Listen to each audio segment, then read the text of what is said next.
Well, I hope it happens. We have actually, given them a significant amount of time. We wrote to them a few weeks back and said they needed to show cause as to why we should not revoke the license. There is a condition under the license that was issued to them that they need to pay $100,000 penalty a month should they not open the doors by 1 October 2013, which they have for the month of October. But we'd rather that they start, they open the casino. But of course, if they do show cause and if it's something that's palatable, then obviously we'll continue with it.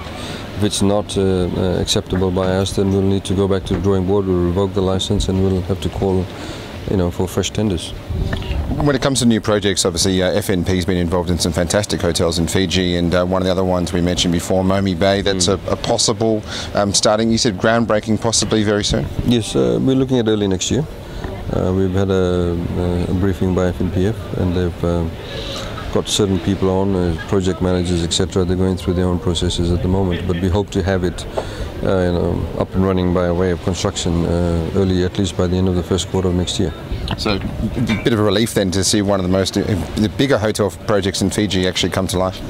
Most definitely, and I think a lot of people have been sort of waiting with bated breath, and to ensure that it does happen, and it will again add another segment. It is a project that can actually get almost to the size of Denarau, if not bigger, because they have like Denarau, residential lots, golf course, etc.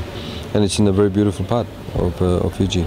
How important are these projects for employment in Fiji? Obviously, when a new project like that comes up, obviously they've got to look for employees around those regions. How important is that? Very, very important. I mean, it does contribute to that short-term increased number of people that's required for the construction period. When I say short-term, sometimes it can be up to 18 months, 2 years. But then, of course, with a new hotel, you need new staff.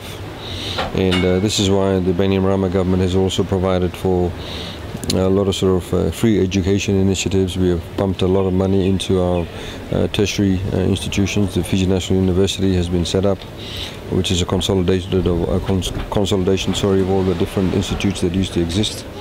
And you have diplomas, certificates, degrees, etc.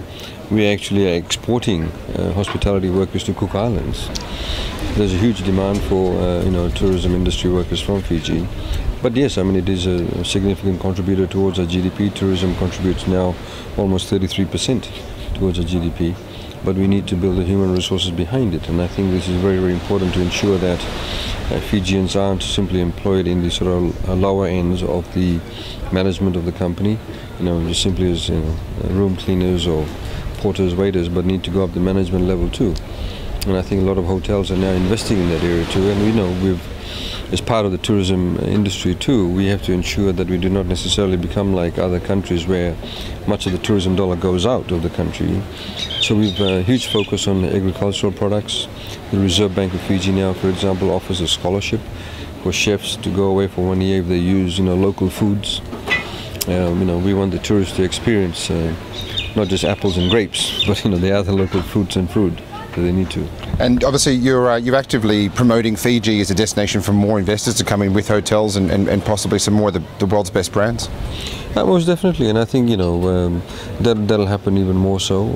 We've got the major development up in Kandavu that's taking place by an Australian developer. We do not know what sort of branding that they'll take or which management company will come and run the resort for them. But I think those type of niche products are also quite important. We've got one, I know that in one of the islands, one of the major chains will be opening up there. So once that is done, you'll have a actually major chain hotel up in the Mamanudas.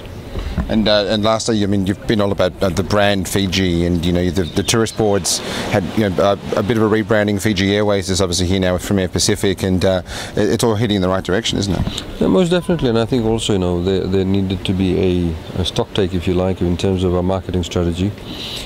We found that for many years or decades, if not, the same strategy was employed very heavily, for example, dependent on third parties to ensure that we get tourists coming to Fiji, just simply relying on wholesalers. Some hotels were simply dependent on, say, 1 or 2 wholesalers for the entire supply of visitors. We have to move away from that. So if you look at the Tourism Fiji website, very, very interactive, you can plan your own holiday, etc. So we've spent a significant amount of money, unprecedented funding for Tourism Fiji, $23.5 million for the past 4 years, never been done before. Previously, whatever the Ministry of Finance felt like used to allocate to them. I think the highest ever they got was, I think, probably in the late 1990s or early 2000 of 14 million. They were given 23.5, so you can plan better. And you mentioned before mice market, incredibly important. Are you actively going to start promoting a bit more to try and encourage conferences and incentive trips to come out of Australia and New Zealand a lot more than what they are now? Yeah, most definitely. But like I also mentioned, that we need to have the infrastructure for it. You can't have a massive exhibition in Fiji at the moment. You can't cater for, at least in the Western Division, in an audience of 1,500 people. There's no way that can fit that. We have the Vodafone Arena in Suva, which is a gymnasium, but the room inventory is not there. It's not necessarily very salubrious, Vodafone Arena, for those types of gatherings. So we're trying to encourage the infrastructure in that area, plus the casino that came into it. That was the condition. They need to have a convention center attached to the casino. So yes, we are pushing for it, and and I think some of the properties have recognized that. Even if you go out to the Mamanudas, a couple of them have just very recently opened up, a convention center that can cater for 150 or 300 people, and others are doing it too. The Grand Pacific Hotel that should open in March next year, I understand will have sitting capacity of about 600 people as a convention center. So it does make sense. It's the capital, so a lot of regional meetings can be held there also.